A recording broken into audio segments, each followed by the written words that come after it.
Y en este contexto de crecimiento de la pobreza, hubo hoy protestas en Mar del Plata y otras ciudades de organizaciones sociales que siguen insistiendo con un reclamo que ya viene en realidad desde el gobierno anterior.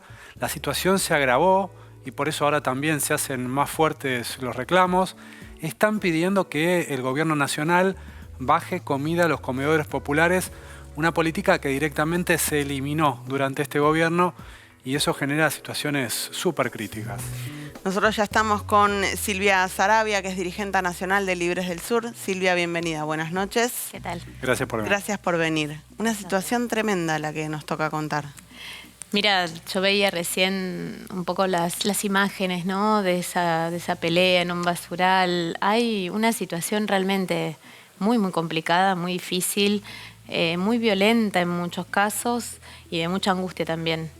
Y bueno, nosotros fuimos a Capital Humano a plantearle a la ministra Petovelo primero a hacer una presentación, a que nos reciba una audiencia, la queremos escuchar cara a cara, que nos diga cómo puede ser que después de tantos meses siga insistiendo en que no entrega alimentos a los comedores y merenderos porque, no sé, porque se encascó con una situación que en lugar de efectivamente transparentar la política pública, bueno, la respuesta no es transparentar, sino es totalmente eliminarla, suspender. claro. Sí, eliminarla, sí, no es suspender, es eliminarla en este caso. No los recibió.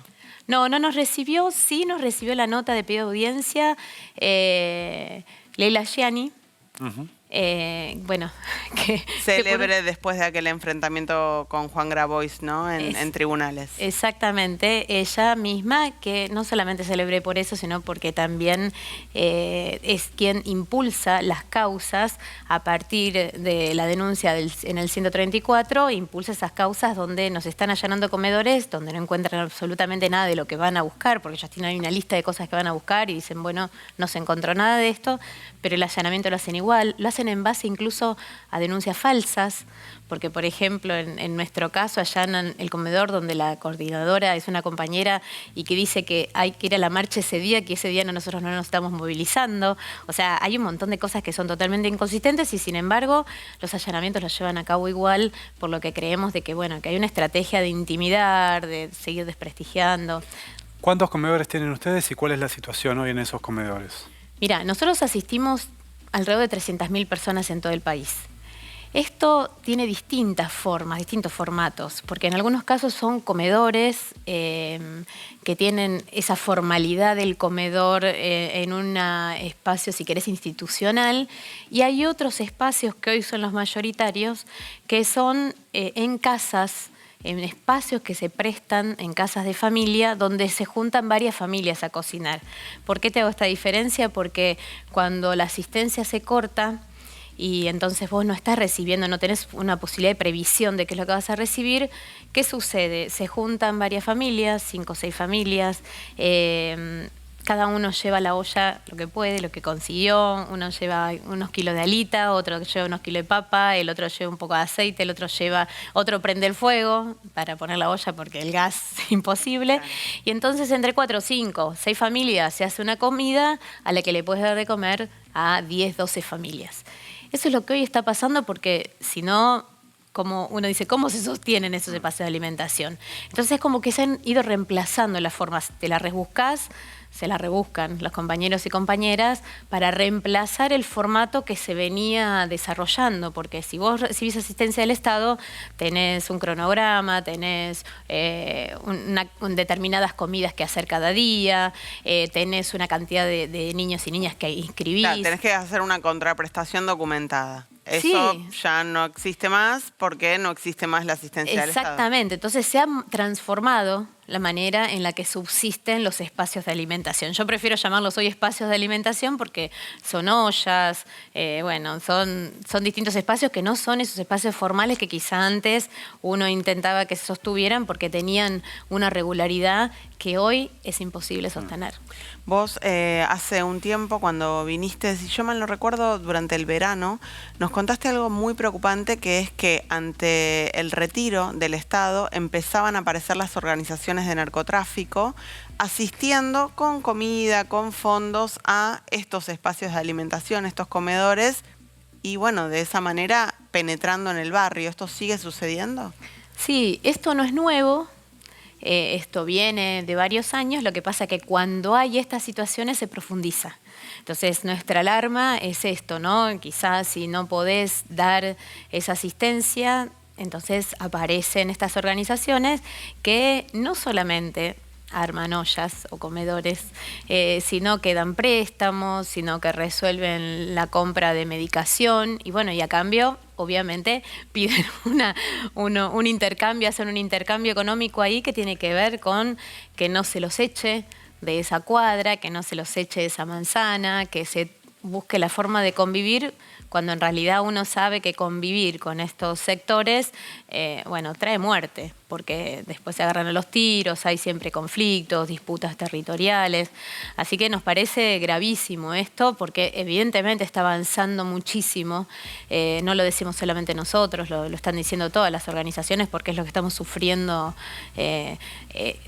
Hay un avance muy acelerado de esto, ¿no? Y bueno, y yo también nuestro planteo es que no es reversible.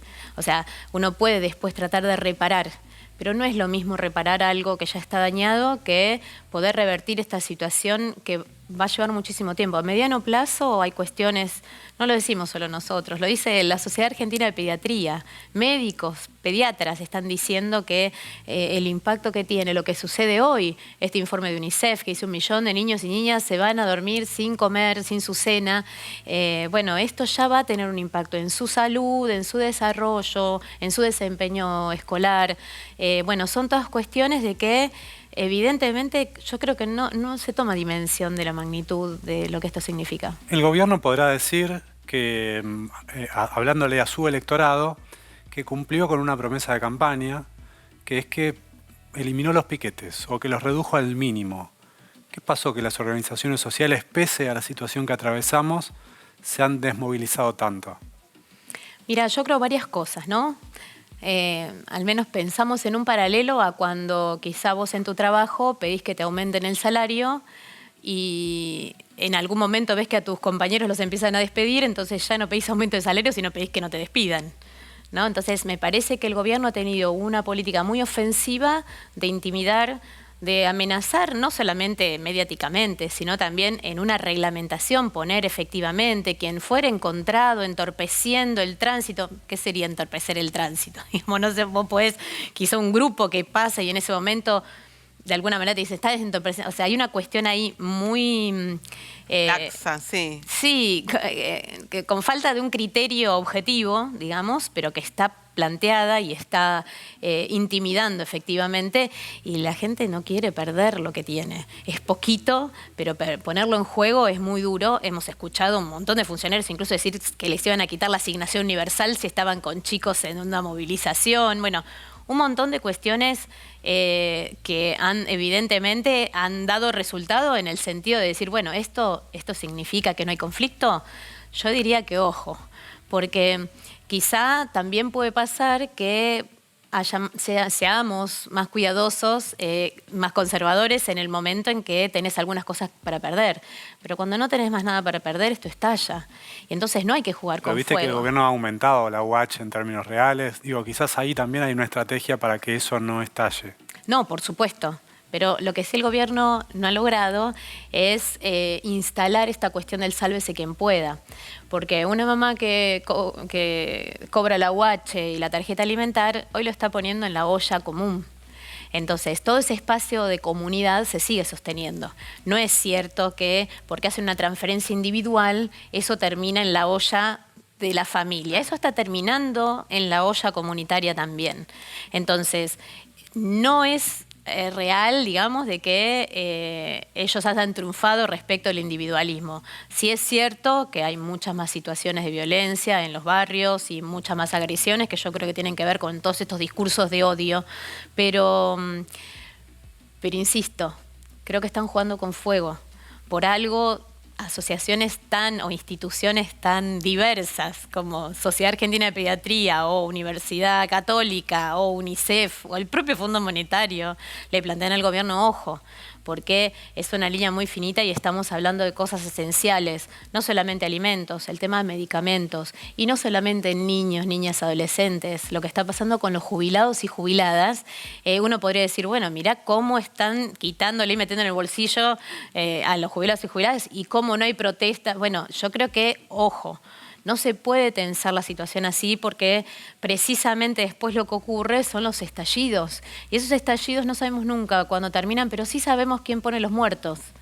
Y los muertos lo pone el pueblo. Entonces, llegar a estas situaciones tan dramáticas nos parece que no debe ser así y tenemos que reaccionar.